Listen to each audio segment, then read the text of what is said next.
Сәлем достар, біз бүгінгі сабақтан бастап сіздермен неврология циклын бастаймыз. Бүгінгі сабақта бетке және меншікті сезім жолдарын, сезім және оның бұзылыстары туралы талқылайтын боламыз. Ең алдымен сезімталдықтың не екенін біліп алайық. Бұл тірі ағзаның сыртқы ортадан тітіркендіргіштерді қабылдап, оларды ажырата отырып жауап беру қасиеті.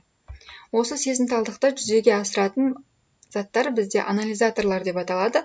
Анализаторлар негізі 3 бөлімнен тұрады, яғни бірінші бөлімі рецепторлар, екінші бөлімі өткізгіш жолдар, үшінші бөлімі бас ми қыртысындағы орталық.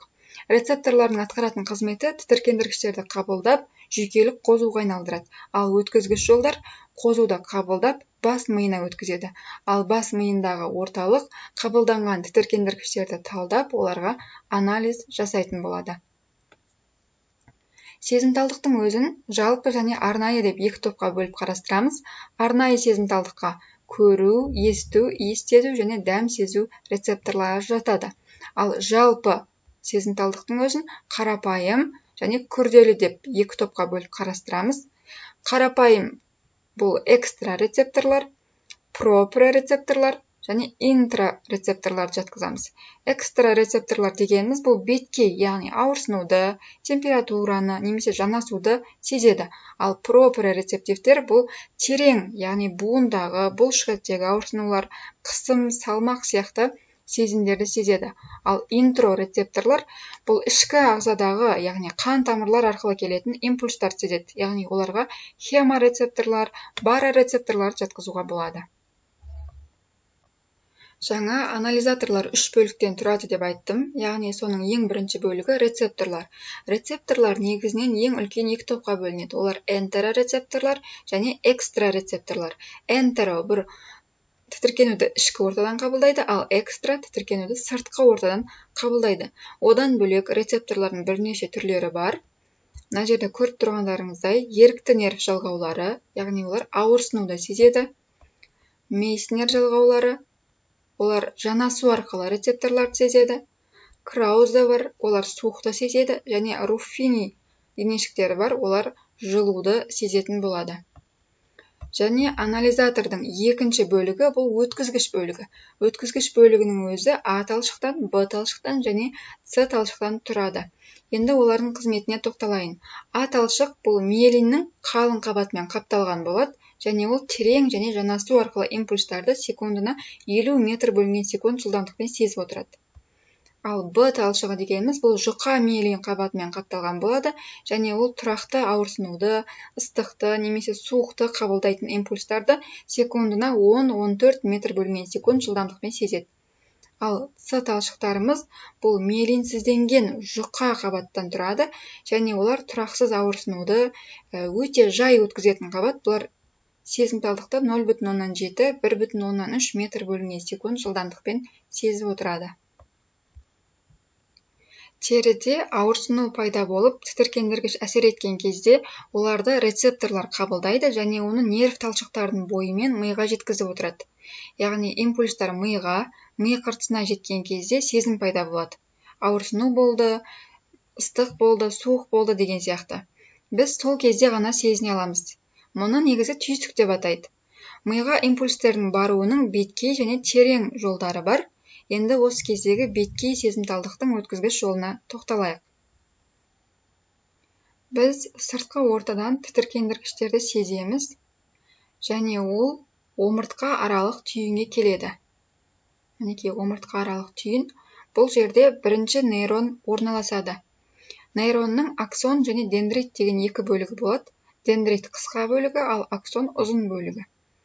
Дендрит арқылы біз тітіркендіргішті бірінші нейронға әкелеміз, яғни қысқа бөлігі.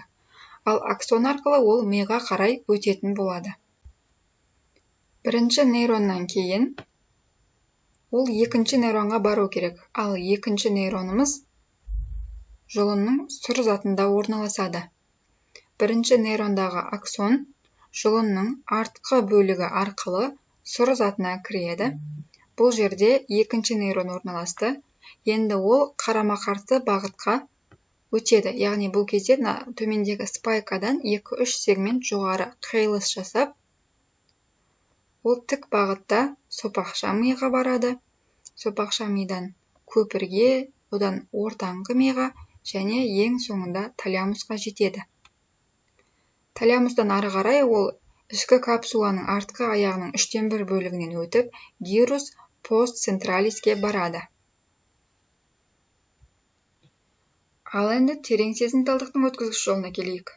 Бұл кезде буындардан немесе бұлшықеттерден бір сезімді сездік, және ол омыртқа аралық түйінге келді.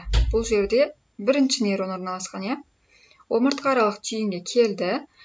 Терең сезімталдықтың беткей сезімталдықтан айырмашылығы бұл кездегі аксон жұлынның артқы бөлігіне кірмей, жұлынның артқы бетіндегі ақ заты арқылы осы жердегі голь және бурдах шоғырлары арқылы сопақша миға қарай барады. Ал сопақша мида 2 ядро орналасады. Олар голь және бурдах шоғырлары. Голь бұл аяқтан келетін сезімдерді, ал бурдах жоғары жақтағы, яғни қолдардан келетін сезімдерді сезеді. Осы жерде екінші нейрон орналасады. Және ол қарама-қарсы бағытқа өтіп, қиылыс жасай отырып, жоғарыға қарай бағытталып, талямус оптикусқа барады. Көру төмпешігі. Көру төмпешігінен кейін гирус постцентралиске барады.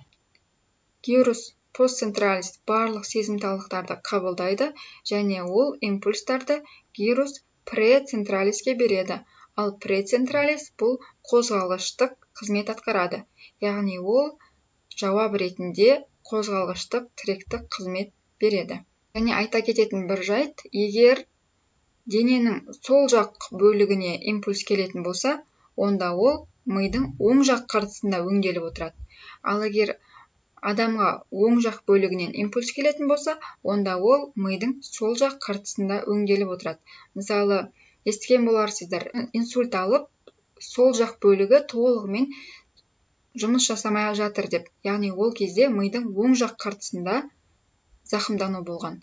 Ал егер мидың сол жақ бөлігінде зақымдану болды дейтін болсақ, яғни сол жақ қыртысында зақымдану болды дейтін болсақ, ол науқастың оң жақ бөлігінде қызмет көрсету сапасы нашарлайды. Яғни осыған байланысты қарастырылған. Осымен біздің беткей және терең сезімталдықтың өткізгіштік жолдары аяқталды. Егер түсінбеген жерлеріңіз болса, комментарийге жазуларыңызға болады.